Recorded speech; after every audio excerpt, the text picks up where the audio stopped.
Saudara Bappenas, prediksi harga beras akan naik lagi dalam 2 atau 3 bulan ke depan. Mengapa harga beras kembali akan naik dan bagaimana antisipasinya? Kita akan bahas bersama Deputi Ketersediaan dan Stabilisasi Pangan Bappenas, I Gusti Ketut Astawa. Pak Ketut, selamat malam. Selamat malam, Mbak. Kita juga Pak akan Prof. sapa Selamat pakar malam. pertanian IPB, Dwi Andrea Santosa. Mas Andreas, selamat malam. Selamat malam, Mbak. Saya Ya, ke Pak Ketut dulu ya, Mas Andreas. Pak yuk, Ketut, jadi monggo. Bappenas ini memprediksi harga beras naik karena musim kemarau panjang. Berapa prediksi kenaikan harga berasnya, Pak Ketut? Baik, terima kasih, Mbak. Selamat malam, Prof. Kalau kita melihat prediksi Bappenas itu sebenarnya mengacu pada KSA. Kalau kita melihat KSA BPS kan terjadi penurunan produksi di posisi Juli, kemudian Agustus pun akan mengalami sangat penurunan. Kalau dibandingkan produksi kebutuhan per bulan, maka terjadi defisit pada produksi tersebut. Itu prediksi daripada dasar daripada prediksi Badan Pangan Nasional. Yang kedua, sebagaimana disampaikan tadi, data produksi Januari sampai Juli kan memang dibandingkan dengan tahun lalu terjadi juga penurunan hampir 2,47 juta ton. Ini juga termasuk besar penurunannya, sehingga ini perlu kita genjot bagaimana produksi bisa digeber untuk bisa mengimbangi defisit yang ada. Nah, oleh karena itu, apa yang ditayangkan tadi, Pak Menteri Pertanian sudah bergerak untuk memperkuat produksinya menghadapi nanti musim kemarau, sehingga pola pompanisasi, kemudian penguatan distribusi pupuk dan lain sebagainya itu sedang dilakukan oleh teman-teman Kementan, sehingga harapan kita mengimbangi defisit produksi ini bisa dilakukan dengan tadi Baik, penguatan kekuatan produksi. Demikian, Mbak. Pak Ketut, ini kan kalau kita lihat dari sisi produksi kan memang anjlok ya 2,4 juta ton. Tapi yang jadi pertanyaan gini, ini nggak diantisipasi sebelumnya Pak Ketut sampai kemudian ini terjadi dan ujung-ujungnya kita juga harus impor. Pada prinsipnya kan dengan KSA sudah kelihatan, namun kan kita juga menghadapi alam dan lain sebagainya. Kalau kita menghadapi alam kan itu sudah kehendak ini ya, artinya kita harus menyiasati bagaimana menyiasati alam. Dan yang kedua, pemerintah itu kan tidak menanam, yang menanam itu adalah petani. Nah, oleh karena itu, tatkala harga kita buat, disambungkan dengan harga sekarang, tatkala harganya di petani, GKP-nya rendah, maka petani akan dengan gampang memindahkan produksinya ke pangan yang lain, tatkala pangan yang lain harganya tinggi. Nah, inilah kaitannya kenapa Badan Pangan meningkatkan harga eceran tertinggi, termasuk hulunya itu meningkatkan HPP gabah. Demikian, Mbak. Ya, saya ke Pak Andreas. Pak Andreas, bagaimana melihat tren kenaikan harga beras yang diprediksi akan naik di 2-3 bulan ke depan? Ya, kalau perkiraan saya mulai bulan depan sudah akan naik kan ya. Karena apa? Kan kami hanya mengamati harga di tingkat usaha tani.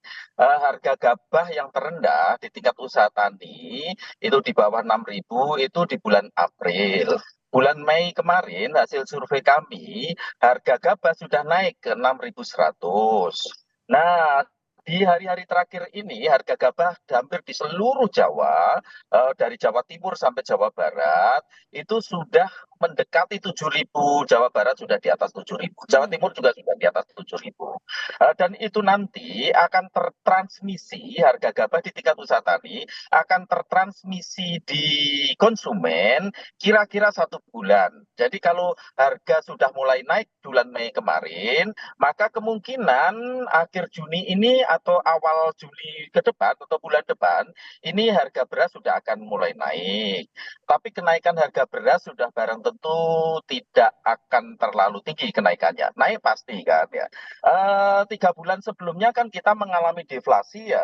Jadi harga beras dari bulan Maret, April, Mei itu mengalami penurunan 3,4%. Deflasi tadi berakhir di Mei, lalu Juni ini stabil kemungkinan, lalu kemudian Juli ada potensi harga beras akan mulai naik kembali. Jadi itu Mbak, dan itu memang betul tadi yang disampaikan oleh Pak Ketut. Kita menghadapi masalah saat ini terkait dengan produksi. Produksi tadi juga sudah disampaikan oleh Kompas, kalau produksi Januari, Juli itu akan menurun dibanding tahun lalu ya, menurun 2,2 juta ton. Nah, sehingga saat ini kita menunggu perkembangan harga dari bulan perkembangan produksi dari bulan Agustus ke Desember. Apakah bulan Agustus ke Desember ini lebih tinggi dibanding tahun Oke. lalu? Kalau lebih rendah.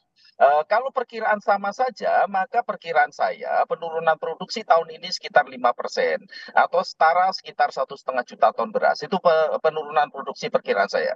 Bisa jadi lebih dari 5%, tergantung bagaimana nanti kondisi ke depannya. Bisa jadi juga kurang dari 5%. Kalau kurang dari 5%, saya nyatakan kondisi kita akan aman-aman saja. Jadi menurut Anda kenaikannya pun tidak terlalu besar begitu ya, Pak Andreas ya? Sangat tergantung. Pertama sudah bareng itu tadi Pak Ketut sampaikan, yang menanam padi itu kan bukan pemerintah, adalah petani kan ya. Tergantung ketika petani happy, lalu kemudian mereka berusaha memperluas tanamnya, Oke, meningkatkan peliharaannya, sudah barang tentu bisa jadi kena penurunan produksi di tahun ini bisa kurang dari 5%. oke. Kalau itu tidak kita antisipasi dengan baik, sudah barang tentu bisa lebih dari 5% Pak Andreas, penurunan ini produksi. kan apa ya, bisa dikatakan ini terjadi setiap tahun. Kemarau, tahun lalu ada El Nino, penurunan katakanlah jumlah produksi, solusinya lagi-lagi impor. Begitu menurut Anda antisipasi yang dilakukan pemerintah sudah cukupkah? Ya, kalau melihat data seperti itu, ya kita tidak bisa menyatakan itu cukup, kan? Sudah barang tentu ada kementerian yang bertanggung jawab terhadap produksi, kan ya? Berarti ada masalah di sana, ya. Kalau Badan Pangan Nasional kan bertanggung jawab terhadap pengaturan, kan? Pengaturan harga salah satunya. Dan sudah barang tentu kalau dari kami ya, dari kacamata petani, apa yang sudah dilakukan oleh Badan Pangan Nasional ini sudah tepat. Misalnya kemarin sudah diputuskan untuk menaikkan harga HPP dari 5.000 ke 6.000 untuk gabah kering Mm-mm. panen, dan ini sudah sangat membantu petani. Kita lihat Ya, kalau kami itu tiap bulan melakukan survei di jaringan tani, oke. harga itu membaik, Mbak. Dalam arti harga gabah kering panen di tingkat usaha tani membaik, dan itu yang sangat kita harapkan. Karena dengan demikian nanti petani bersemangat. Kalau bersemangat tanam, harapan saya seperti tahun lalu, prediksi semua pihak meleset semua. Tahun lalu kan prediksi Badan Pangan Nasional itu hampir 10% penurunan produksi. Prediksi saya 5%, tapi kenyataannya hanya turun 1,39%. Oke. Jadi karena harga yang sangat baik di tingkat usaha tani. Dan harga yang sangat baik di tingkat usaha tani ini yang siapa yang menjaga? Badan Pangan Nasional. Jadi itu. Mm.